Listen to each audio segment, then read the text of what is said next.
Tonight, I am announcing Canada will be responding to the U.S. trade action with 25% tariffs against $155 billion worth of American goods. It wasn't a headline or protest, but a quiet government memo that detonated the North American auto industry. Canada declared economic war, not with tanks, but with a 100% tariff on Tesla. No warning, no negotiation, just silence and immediate collapse. While the US and Silicon Valley speculated, Canada acted. The Prime Minister didn't tweet or wait for permission. He opened Canada's door to Europe, rewriting trade rules. In one news cycle, he left Detroit and Silicon Valley frozen. And Elon Musk didn't just lose a market, he lost control of the narrative. So, what happened? Why did Canada, traditionally one of America's closest allies, turn its back? Why was Tesla, a shining symbol of technological innovation, the first to fall in this unprovoked assault? And what happens when your next car, your next paycheck, even your next prescription gets caught in the blast radius of a silent economic rupture? Here's the story. The man behind this moment isn't a populist firebrand or a media showman. He doesn't thrive on attention. He doesn't shout. He doesn't speak in threats. He acts quietly, surgically, strategically, and that's exactly why he's so dangerous. Mark Carney doesn't just sit in the public spotlight. He stays in the shadows, where power operates. He was trained to do exactly what he did in 2025, use economic strategy as a weapon. A former governor of the Bank of Canada, a former governor of the Bank of England, a man fluent in the opaque language of central banks, fiscal modeling, and macroeconomic leverage. Carney's rise to power in early 2025 came during a period of economic exhaustion and political drift. Canadians had spent years bouncing between partnership and punishment from the United States, depending on who was in the White House. They were tired of chaos, tired of instability, tired of being a footnote in someone else's strategy. So when Carney entered the scene, he brought something that hadn't been seen in years: predictability. Cold, analytical, uncompromising predictability. He promised not to retaliate emotionally, but to pivot methodically.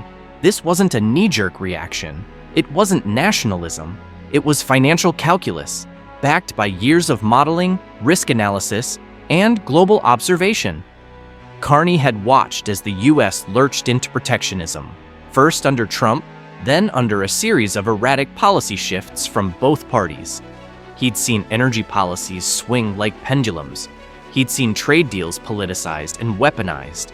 He'd watched the supply chains break, then watched Washington blame everyone but itself. And he came to a conclusion that few Canadian leaders had dared say aloud. The United States was no longer a stable partner, so he turned east. Leveraging the existing CETA, Comprehensive Economic and Trade Agreement, with the European Union, Carney accelerated cooperation at breakneck speed. While American media focused on culture wars, Canadian ministries were busy eliminating roadblocks for German automakers, French tech companies, and Scandinavian energy firms. Suddenly, European officials were showing up in Ottawa more frequently than their American counterparts. When the tariff landed, it didn't hit the White House first. It hit Tesla, and that was no accident. Tesla had been growing rapidly, not just as a car manufacturer, but as a global symbol of American innovation. Musk's brand wasn't just about electric cars, it was about the future. It was about disrupting the old order, and that made Tesla a prime target. Mark Carney wasn't concerned about the small, slow-moving part of the American auto industry. No, he aimed for the jugular, Tesla, because it wasn't just another car company. It was the pulse of American technological ambition. If you cut that off, you sent a message. The status quo was over. Across North America, dealerships became the new face of collapse. While factories stalled and suppliers scrambled, the final link in the automotive chain, the place where the buyer meets the machine, was cracking under pressure. Prices rose sharply, incentives vanished overnight. Entry-level electric vehicles that once cost $35,000 now flirted with $50,000. Financing rates spiked as lenders adjusted for supply chain volatility and uncertain resale values. Consumers noticed, and they walked. In Dallas, Texas, one dealership reported its worst foot traffic in over a decade. In Vancouver, a once busy EV lot went 7 straight days without a single confirmed sale. Dealership employees were told to cut hours, expect closures, or freeze inventory. But the real problem wasn't just price, it was trust.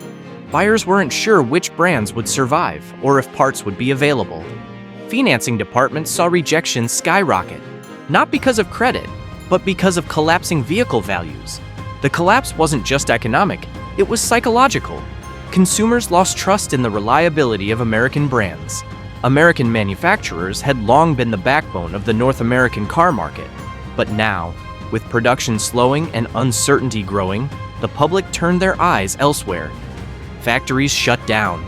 Towns like Flint, Youngstown, and Kokomo went silent, not from rest, but from economic decay. The diesel engines stopped. The forklifts didn't roll. It wasn't just production that halted, it was identity. The collapse spilled into daily life. Diners, laundromats, daycare centers saw income vanish. Homes lost value. Rage replaced hope. The unemployment rate soared as thousands of workers in the automotive sector found themselves without jobs. The ripple effects were felt across the economy. Small businesses that relied on the auto industry for their livelihood struggled to stay afloat. The ripple effect of this crisis wasn't just financial, it was cultural. As the crisis deepened, the political fallout began. Town halls erupted. Layoff stories dominated the news. A Michigan technician's viral video blamed both Washington and Ottawa. You want to talk about international diplomacy? Try telling that to my landlord. In Kentucky, protest signs read, "Carney killed our jobs." This wasn't just economic collapse, it was political ignition. At a rally in Toledo, Trump declared economic war. If Canada thinks they can slap America in the face, they better be ready to feel the burn. Tariff proposals followed. 200% tax on Canadian hydro, freezes on joint defense deals, and threats to boot Canadian firms from Pentagon contracts. It wasn't diplomacy, it was vengeance. Congress clashed, lawsuits threatened, CEOs panicked. Trump tweeted, "Canada betrayed us. They'll regret it, bigly." Fox News called Carney a soft-spoken radical. CNN warned of grocery price spikes. The public panicked, investors fled, and as diplomacy collapsed, one continent seized its moment. But in the chaos, one thing became clear. The power had shifted. Canada was no longer dependent on the US. It had already moved on, building new relationships with Europe. While America unraveled, Europe built a new empire next door.